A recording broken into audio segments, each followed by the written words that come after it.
عايز اتفضل. طول الجناح في الروماني، يعني هو كده كده مرفوع لفوق، لما يكون طويل ولا قصير؟ ده قصير، في طيور جناحها طويل.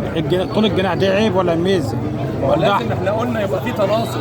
هو متناسق، بس في قصير زي ده قصير، وفي طيور جناحها طويل، لكن اللي فوق متناسق. الجناح طويل معدي الديل؟ لا مش فارق، مش بعدي الديل، يعني سوى الديل، بس الجناح اللي فوق يعني مش مفيش عيب. احنا قلنا الجناح يبقى لفوق، يعني شفت الطير حضرتك؟ شوف الطير متناسق، الجناح فوق الديل متناسق، لكن الجناح قصير.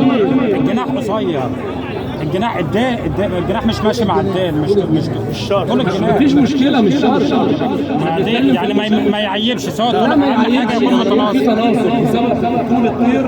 الجناح بيبقى حسب الطول، القصر والطول، او ممكن شباب بيبقى صغير، طير شاب بيبقى صغير لسه ما كملش. والروماني على فكره بعد لما الطير يقلش القلشه الاولى وبعد 12 شهر يقلش القلشه الثانيه بيطول لمده 3 قلشات، وكل مره بيطول 2 سم، فجماله من بعد السنه بيبدا يوضح والمواصفات بتاعته تظهر. تمام. طيب احنا كده هنتكلم على الطيور، وفي اكتر من ذكر ما شاء الله تعالى، والتحكيم ما بينهم كان صعب. يعني احنا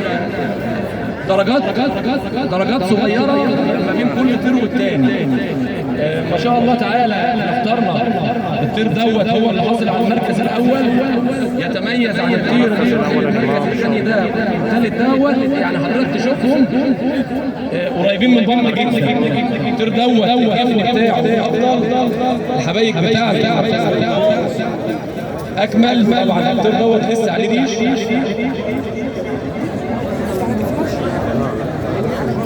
هنبص للجناح هنبص على الجناحين، هي كلها بفضل الله تعالى مرفوعه على الديل.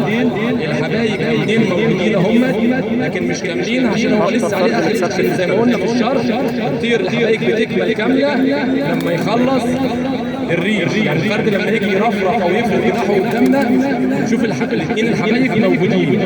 في عيب بيبقى الطير بيبقى ليه حبايب واحد بس من الحبايب ديت، ده قدامك اللي احنا بنقول عليه. ما شاء الله كشاب بفضل الله تعالى العظمه بتاعته فيها الكلب اللي احنا بنتكلم عليه. الدماغ بتاعته ما شاء الله تعالى غليظه، والعين بتاعته زي ما احنا واقفين ما شاء الله تعالى درجه البياض بتاعها جميل جدا. ارتفاع الرجلين ومناصة الرجلين ما شاء الله. ده طير فيه قوه وفيه عصب، زي الريش اللي احنا بنتكلم عليه او الثغر الصغير اللي نازل عن قصبه الرجل او الرجلين بتنبش من فوق، بيبقى صغير كده. ما فيهوش مشكله يا جماعه، ما فيهوش مشكله خالص. تمام. ده بيدل على قوه العصب، لان في اكتر من حد واكتر من مره شخص برضه بيتكلموا ديت الطير اللي بيبقى رجليه او قصبه رجليه فيها الثغر الصغير يقول لك عيب اقصاص. لا ده بفضل الله تميز على الطير دوت. بس انا بسرح العظمه بتاعته فوق وتحت نفس القوه ما شاء الله تعالى. الكيرف مظبوط، الرقبه بتاعته ما شاء الله تعالى جيده جدا من فوق لحد تحت، مخطوطيه زي ما احنا واخدين بالنا كده، فيها غلاظه وقوه. درجه القوه بتاعه ما شاء الله تعالى متناسقه وجميله.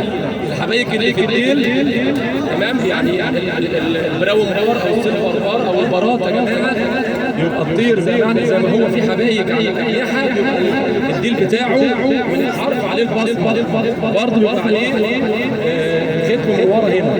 هي واضحه يا استاذ احمد. برضه عشان الطير لسه في مرحله قلب، اللون دوت بيغمق اكتر وبيبان.